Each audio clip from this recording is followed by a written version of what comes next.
NutriCast. Welcome to Season 4 of Transforming 45. I'm your host, Lisa Boate, and this season we're stepping fully into our power. The heat, the hormones, the heartbreak, the healing. This is Midlife, raw and redefined. Each episode, you'll hear stories of humans who are rewriting the rules, reclaiming their bodies, their desires, their voices. This is where we stop shrinking, start shining, and remember who the hell we are. Because midlife isn't a crisis, it's an awakening. Let's get transforming 45. Hello, and welcome to this week's episode of Transforming 45. This week, for those of you who are watching, you will notice that it's a slightly different format. I have two folks here who I'm going to be having a conversation with, which I am really excited about because this is something we don't talk about enough with our partners. We often have conversations with just men or just women, and having both or everyone in the room to have this conversation is so important. So I've been really looking forward to today.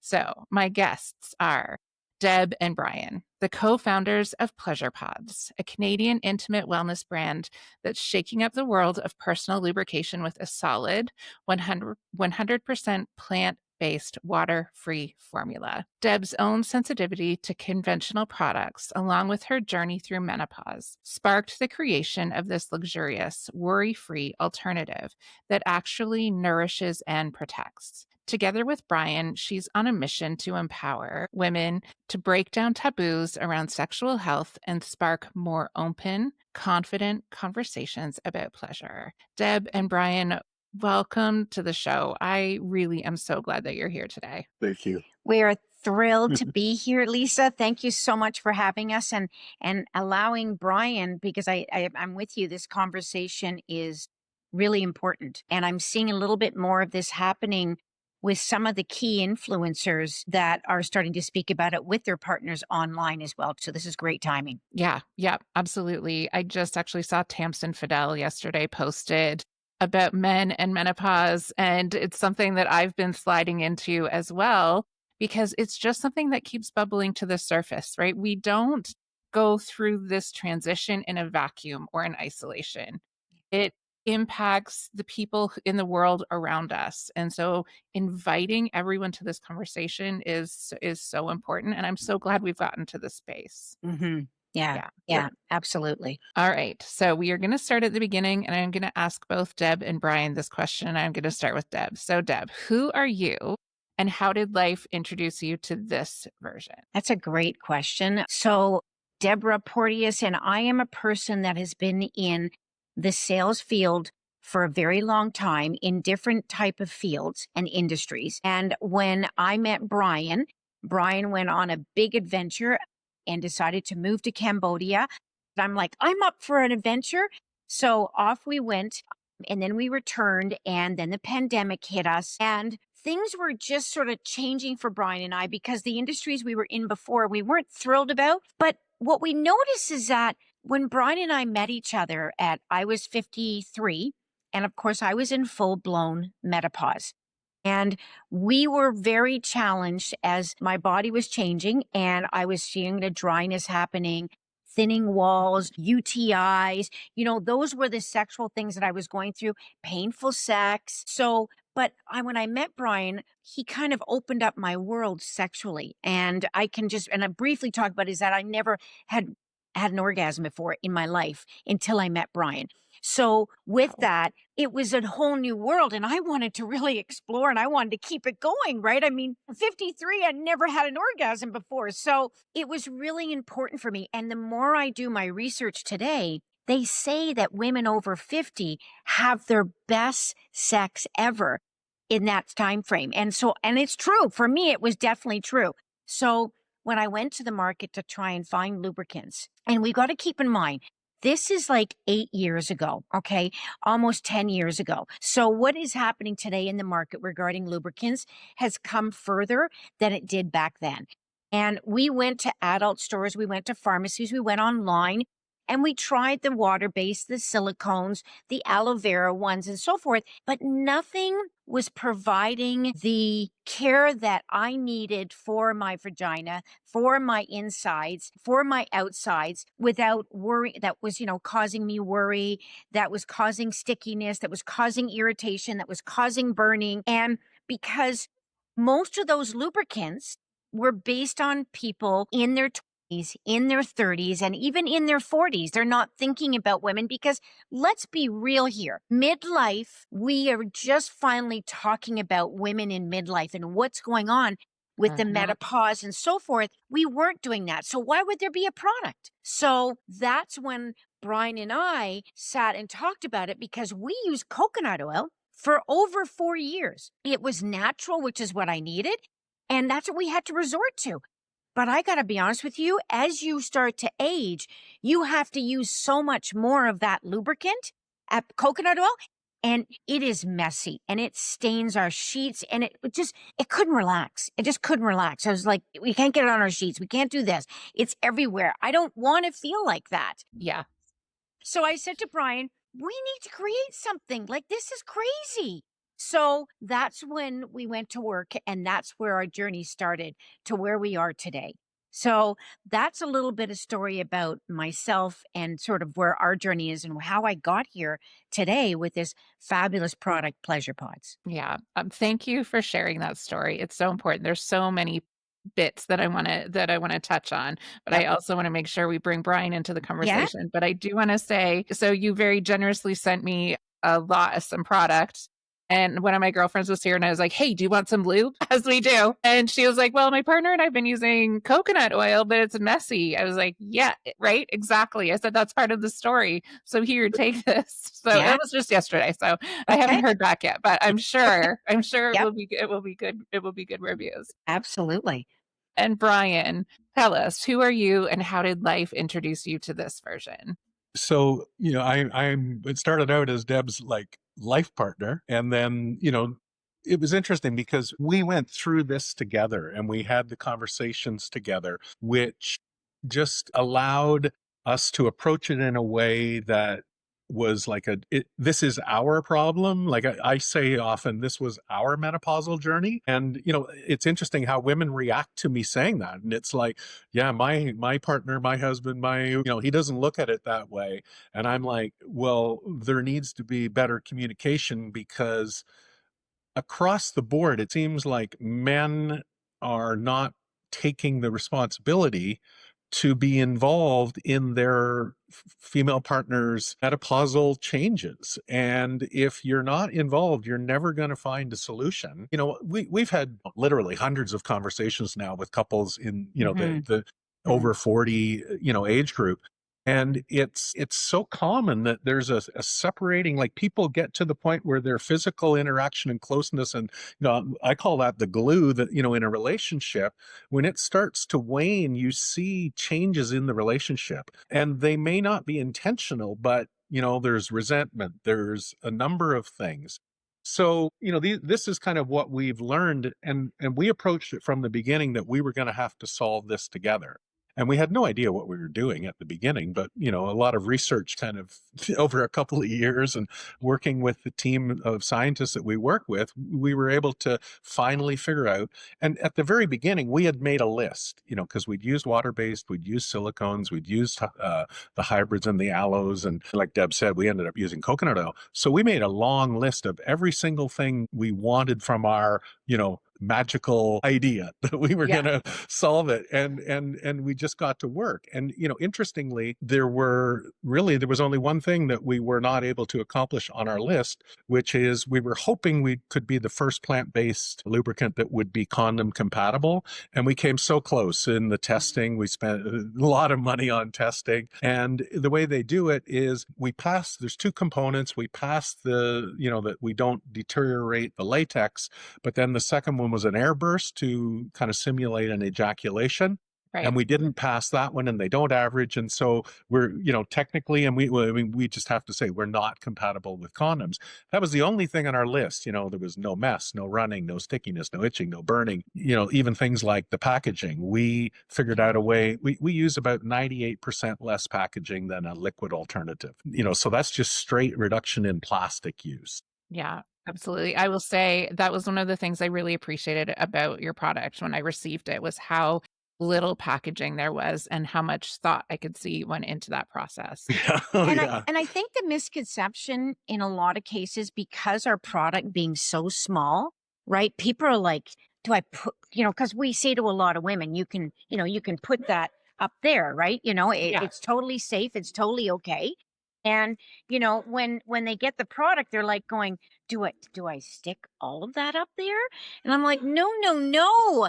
You know what I mean? So Yeah. that's not what you do. You can cut a piece off or bite a piece off because it's food grade, and you just insert, right? And it's beautiful just before intercourse. Like, it is beautiful. And you're never going to get what you're going to get when you can put a little piece up there than you are going to be with a liquid. And you're seeing a little bit more of other lubricant companies starting to do little things like that. But this is what's really nice about it. And a little goes a long way, because think about a water-based or even a silicone. You use more than you actually need. You absolutely do. Because number one, water-based, the environment, it evaporates. It's automatically, it evaporates. But silicone, not as much. But so this doesn't do any of that. So that's what's really nice about the product. Yeah, absolutely. I can attest. And we just used a little, we just took a little bit off the end.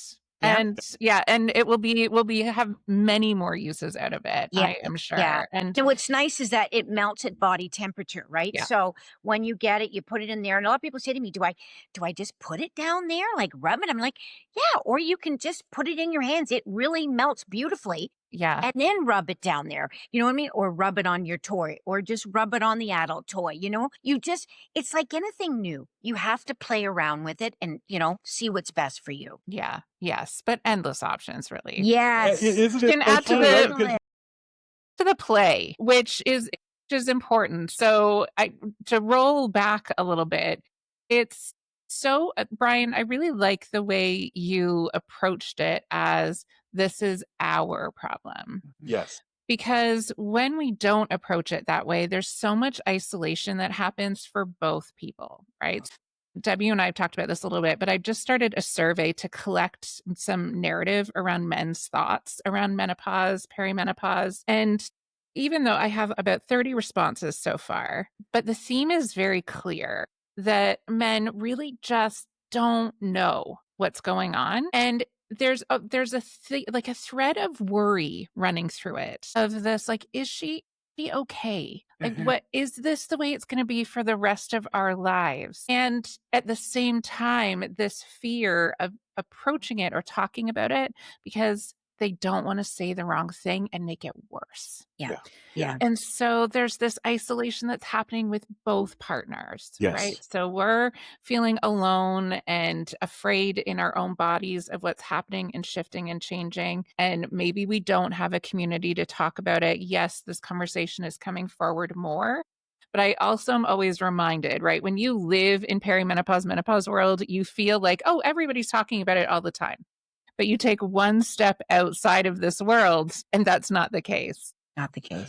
So Brian, how did you start this So communication? can I make an interesting point that Yeah, I was please. thinking about, kind of in advance of our conversation, and what that is. So I'm 65, and I have never in my life had a conversation with another man about anything sexual other than like teenage conquest type conversations. So, not a single conversation around solo play, partner play, like anything. And I have some close guy friends that I've had my whole life, right? That I grew up with. And we've never, I was thinking, have I ever had a conversation with any one of them about sexuality? Not one. Now that we're in this field, I've had a lot of conversations with people that I'm introduced to, but I don't know those people. They're not my friends, my colleagues, my associates. I meet them. We're talking about something that's of interest to both of us, and we have a very open dialogue about it.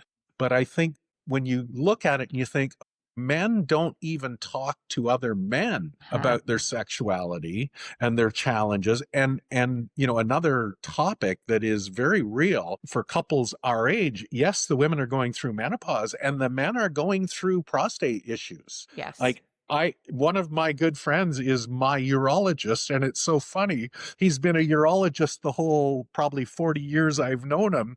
But 15 years ago, he became my urologist. Right. And every one of my friends, he's now their urologist. You know, we live in Peterborough. It's a small city. Right. Yeah. You know, of course we're going to go and see Bill because he's our guy. We've been friends with him for decades.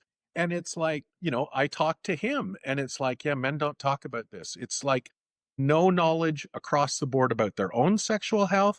And so then it becomes more challenging to ask them to engage in a conversation they know even less about with their female partner's sexual health. So that's just something I've noticed since we've been in it and through my own personal kind of, you know, journey to this stage of life. Yeah. Thank you for articulating that so clearly because it's so important.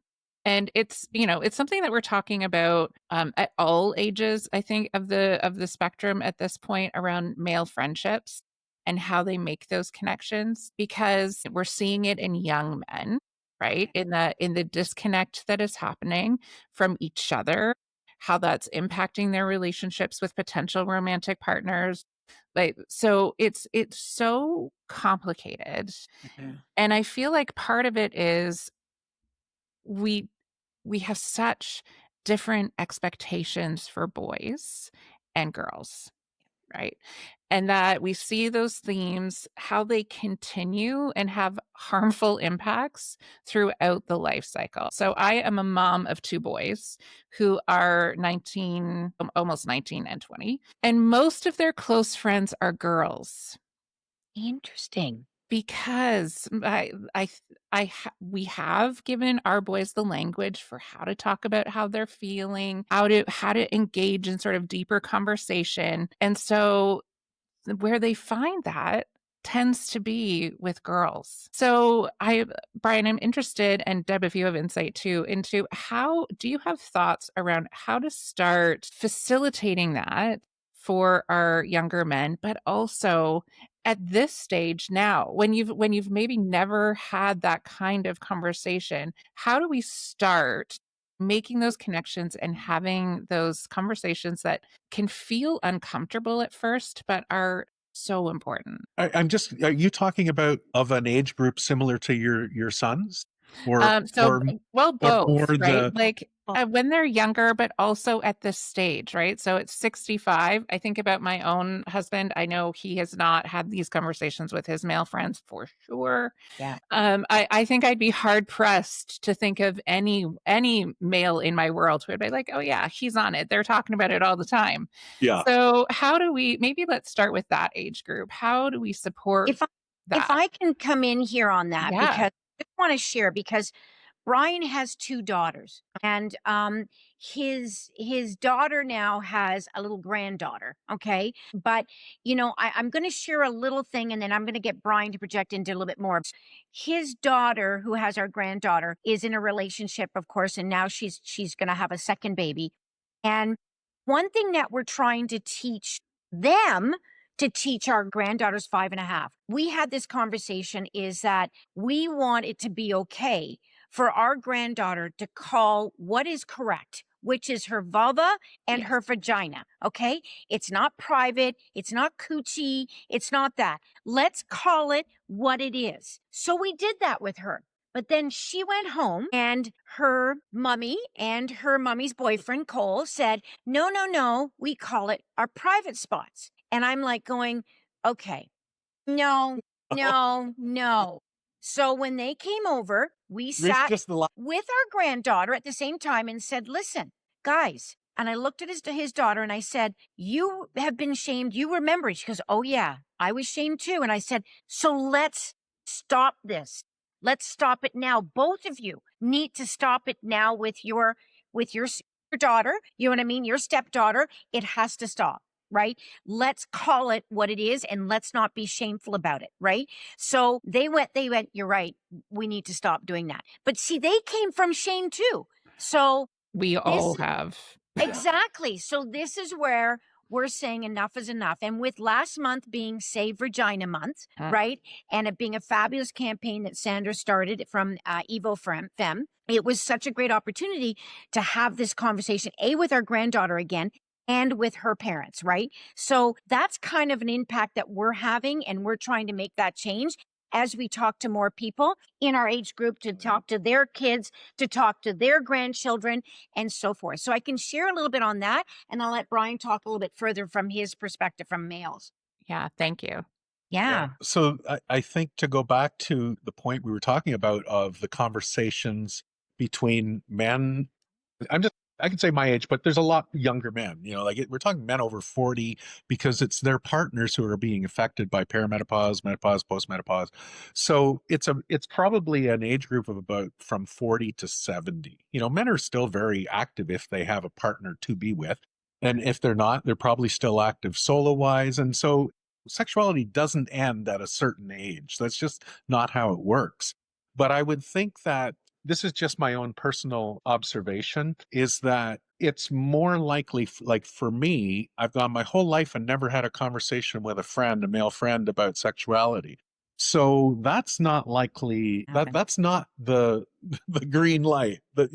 That's just something that's never been there. So why would I push that? And I won't benefit our relationship by talking to my male friends about that. I will benefit our relationship by talking to Deb. And so for other men like me who are in a situation where their partners are experiencing discomfort from the journey that they're in, I think it's to more just talk, just speak to your partner. And the men might have a little bit of shame because they know that they're not what they used to be either. It's why is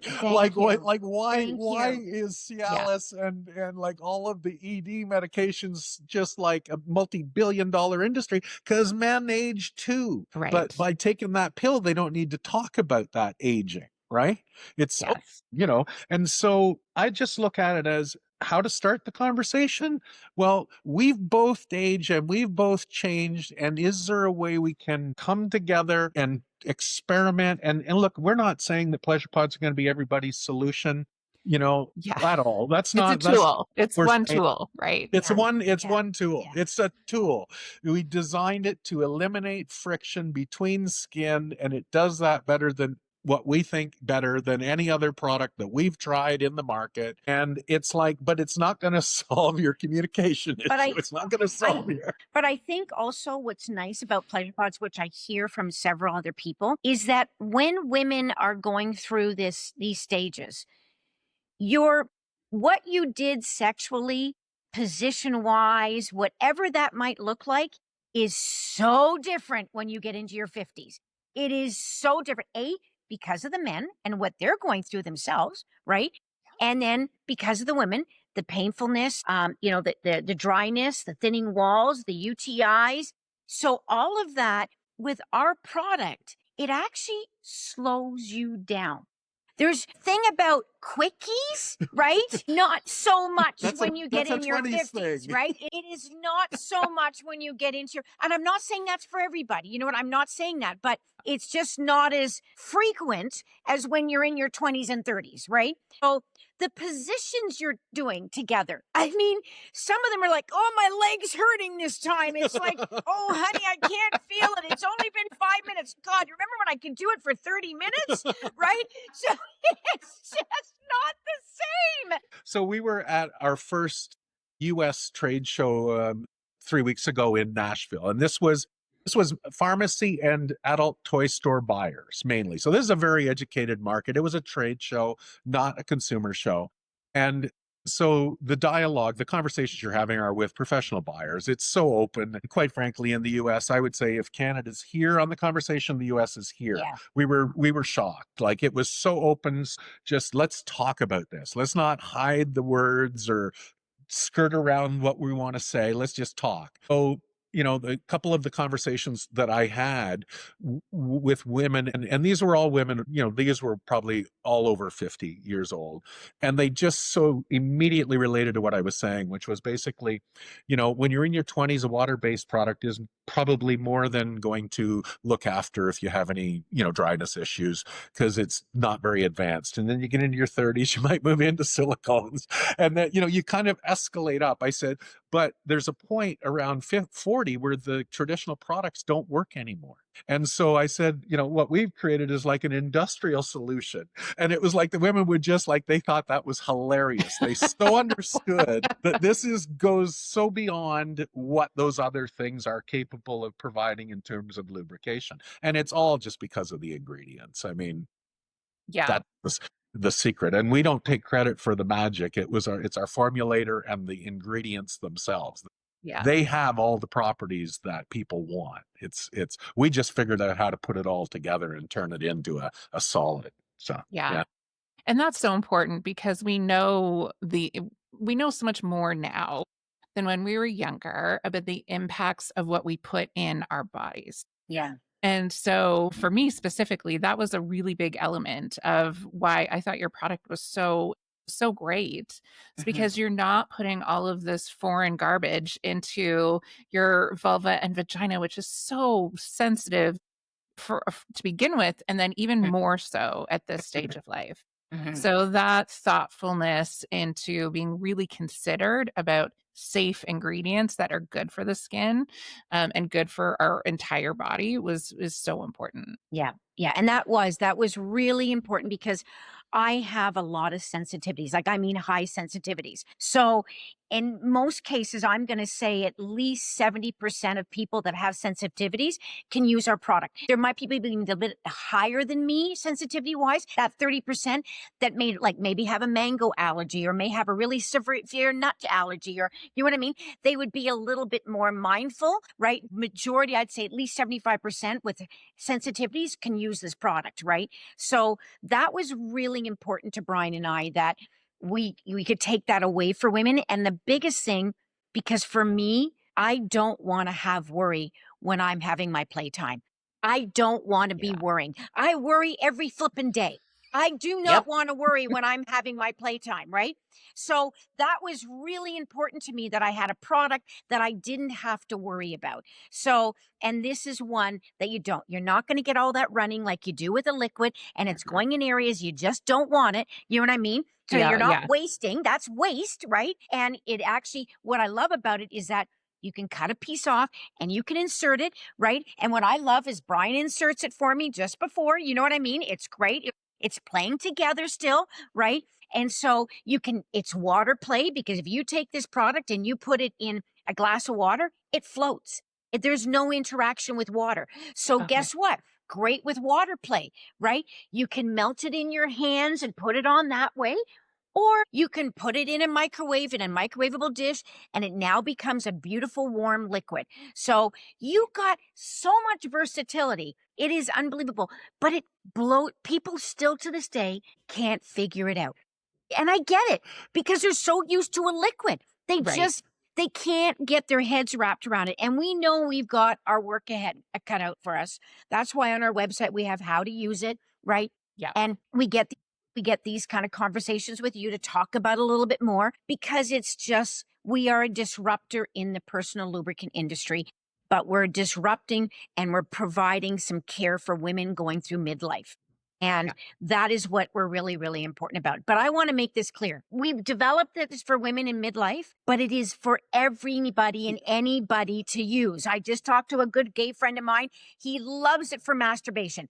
Loves it, right? So it is for everybody. But we decided, because it was developed for me going through menopause, that's how we were going to market it. Right. Yeah, which makes total sense. But I was thinking about that as both of you were talking. Like, this is a great product for any age. Yeah. for people who are really conscious about what they are putting into their bodies. It's a Yeah. really good, safe alternative. Deb, I also wanted to circle back to what you said about sex being at its best for women in their 50s. Dogs are both. So, so much of the conversation at this stage is scary, right? There's a lot of fear in it. I was working with conversation with a woman who's doing some rebranding for me, and she was like, Lisa, I know that there's this whole perimenopause thing ahead of me, and I just don't even want to think about it. I don't want to look at it because it all just sounds so scary. And so I think it's also important to highlight, like, no, we don't diminish the challenges. Those are there, but we also have good strategies for how we can support ourselves through it. And we also need to recognize that there are some really beautiful and powerful things about this stage, right? That when you and I were talking earlier, I kind of had this thought, and I will speak specifically to myself Mhm. because it could be different for everybody. But I was like, up until this point, sex has been for a purpose, right? When I was younger, it was for attracting a partner, for maintaining a relationship, for creating humans, right? Mhm. So there has been this like purposeful intention behind it. But now at this stage, and I'm still perimenopausal, so I'm not like I'm not fully free of all of the reproductive risks, but at this stage when it is just it's more risk free and it can be play and this way that like just enjoying it for myself, not without a purpose, Mhm.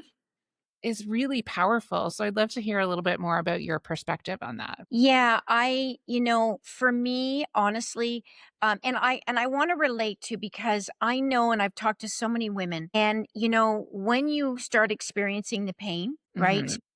Yeah. You it really because it's not comfortable. It really is not comfortable. And, women just need to know it is going to happen. And don't be afraid of it. Know that you've got solutions out there because we're talking about it now.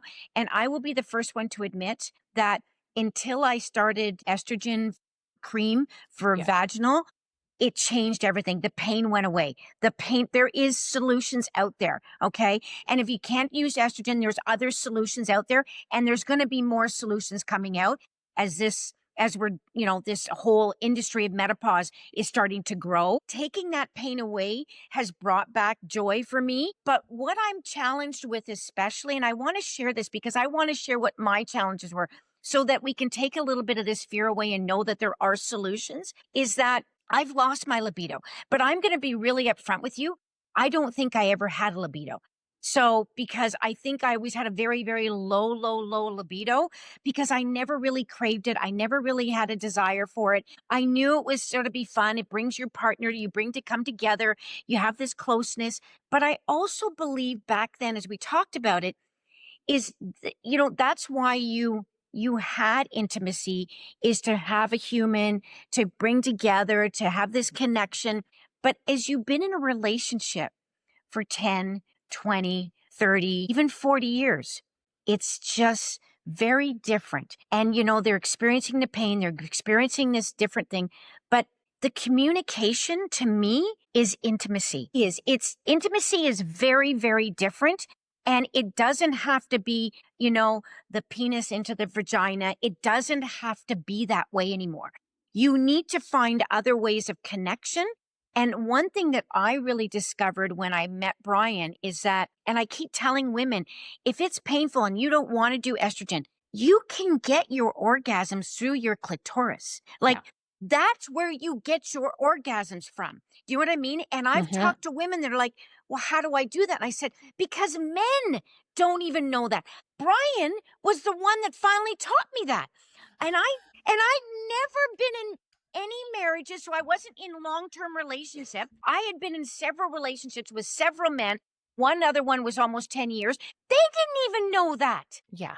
So, and I say to women, buy a toy, play with them with your toy.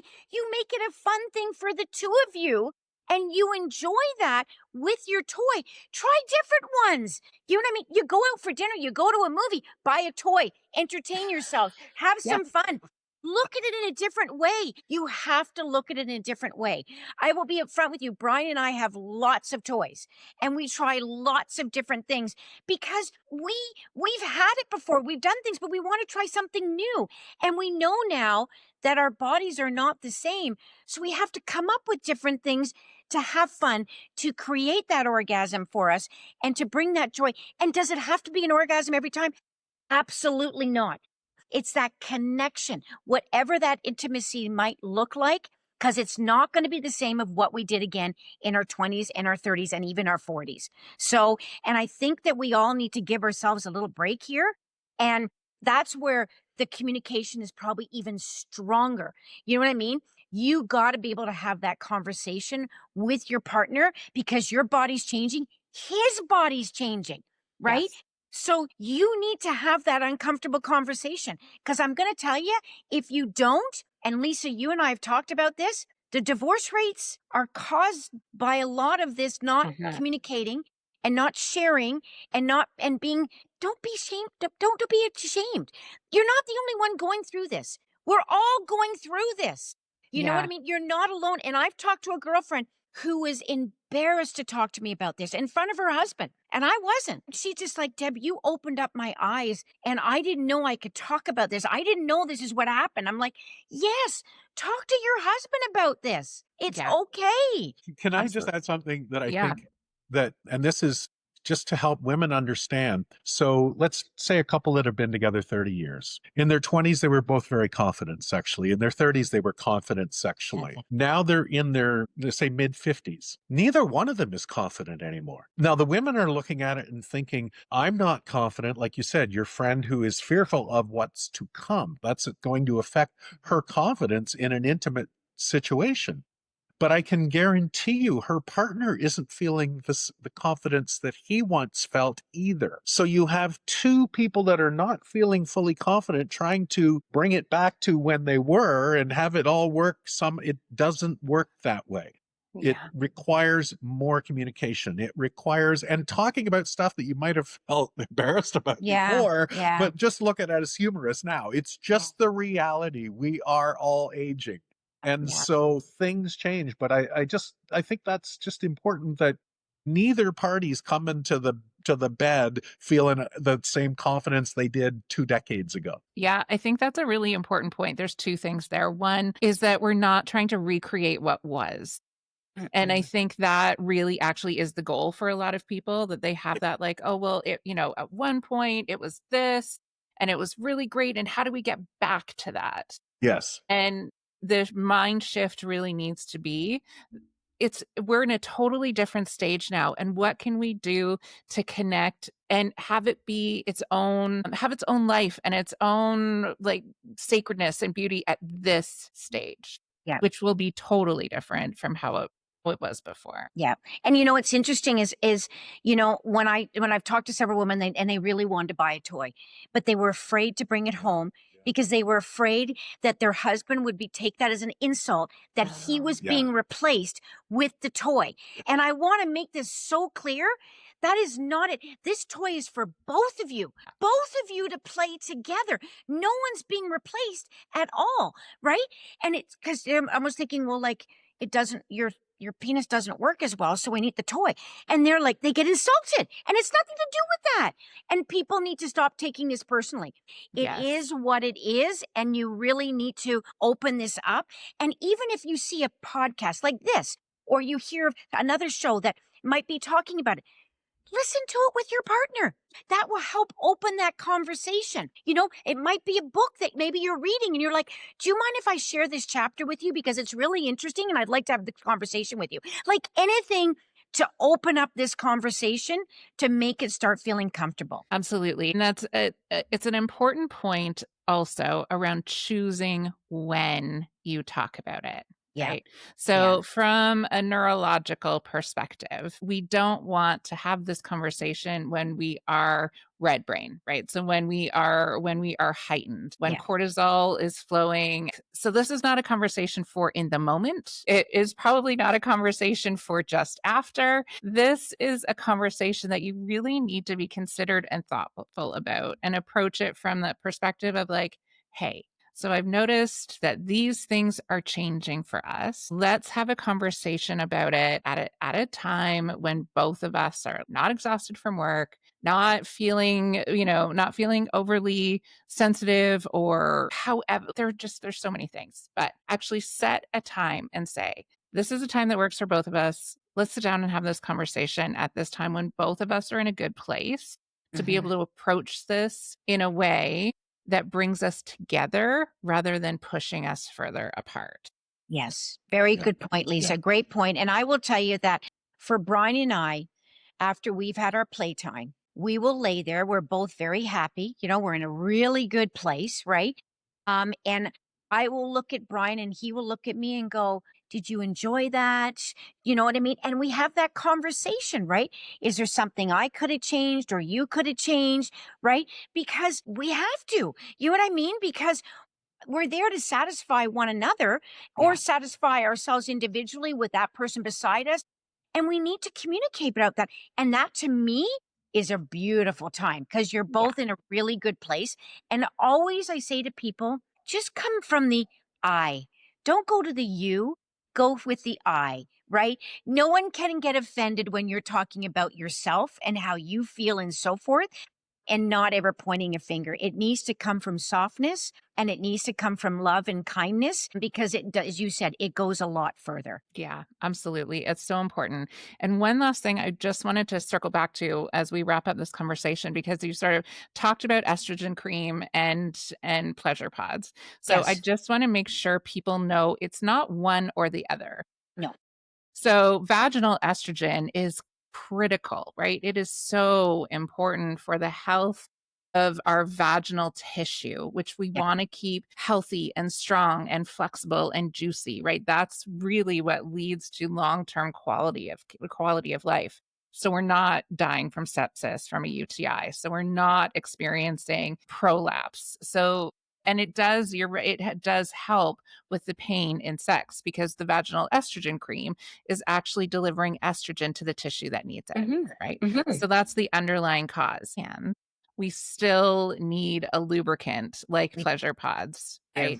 Yeah. To continue to moisturize and protect that tissue. Yes. And you know what? I truthfully, one thing that I love about our product is that compared to a lot of them is that we are actually helping nourish and hydrate the inner walls. A water base with those chemicals, that's not doing that for you. If anything, it's drying it out.